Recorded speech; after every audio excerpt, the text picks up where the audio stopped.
By election results across the country last night, this could be a very tough fall for Republicans. The incumbent party typically gets hurt in the first midterm, almost always, and this year could be worse than usual for a bunch of different reasons. But one of those reasons may be that Republicans are running on entirely the wrong issues.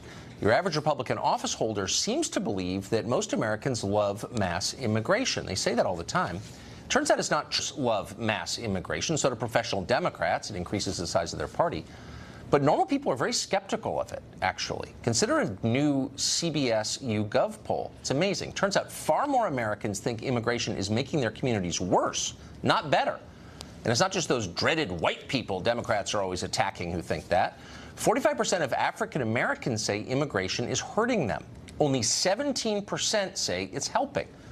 How about Hispanics? Where are they on this? Negative word about immigration for fear of alienating Hispanic voters, who are supposedly very sensitive on the subject. Turns out that's idiotic and patronizing. Actually, 44% of Hispanic voters say immigration is hurting their communities. Just 28% say it's improving things. The numbers could not be clearer. Immigration is a powerful issue for Americans of all kinds, and it's an issue that Republicans can win on if only they were brave enough to listen to voters. But they're not. After a year and a half of total control of Congress, no wall is being built, sanctuary cities remain well funded, E-Verify is not enacted, chain migration is alive and well. Nothing is happening.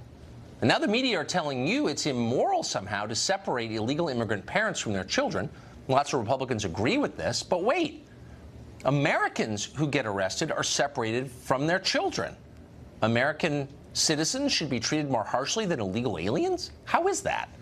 Here's the Attorney General on the subject. Watch this. We believe every person that enters the country illegally like that should be prosecuted, and you can't be given immunity to people who bring children with them recklessly and improperly and illegally. We don't want to do this at all. If people don't want to be separated from their children, they should not bring them with them. So you hear Jeff Sessions criticized a lot for a bunch of different things, but when you come right down to it on this issue, he's basically the only person in Washington still arguing that borders and laws matter. Maybe the rest of his party will wake up and realize they do. Lou Dobbs hosts Lou Dobbs Tonight on Fox Business, and he joins us tonight. Lou, it's great to see you. You've thought about this issue more deeply than almost anybody I know. Does it surprise you that no one has paused to ask, well, wait a second, if it's wrong for illegal aliens to be separated from their kids when they commit a crime, why is it not wrong for American citizens to be separated from their kids when they commit a crime? Because there are protected groups in the United States, but when it comes to illegal immigrants, they are a preferred group. It is so because the establishment, the Business Roundtable, the Chamber of Commerce, U.S. multinationals want cheaper labor. They want open borders. They want to, quote unquote, harmonize those borders.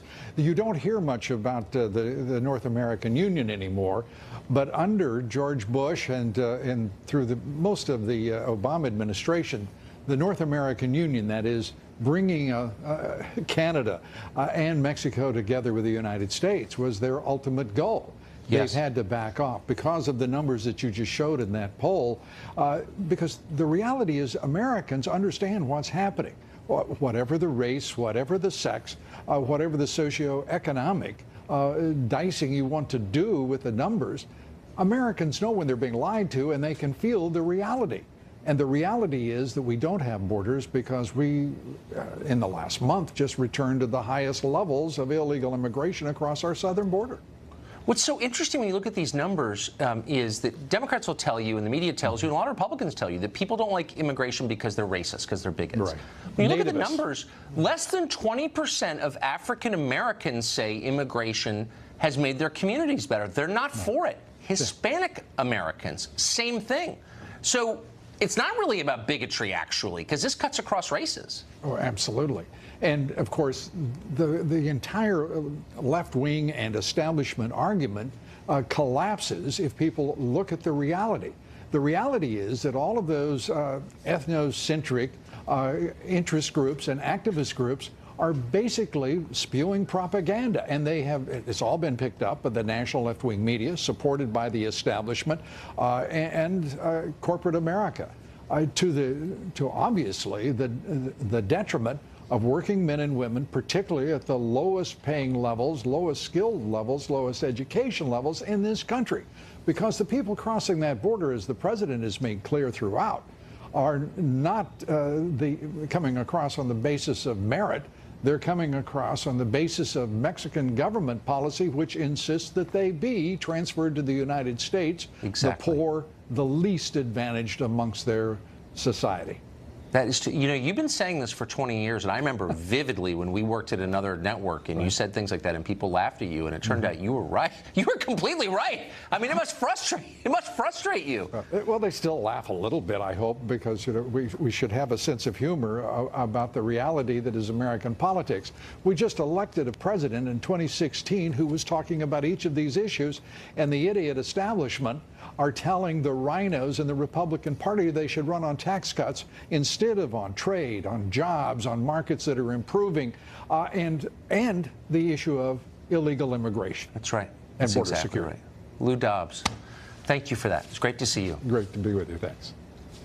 California was once a paradise, the greatest of the 50 states, and now, sadly, it's fallen into ruin.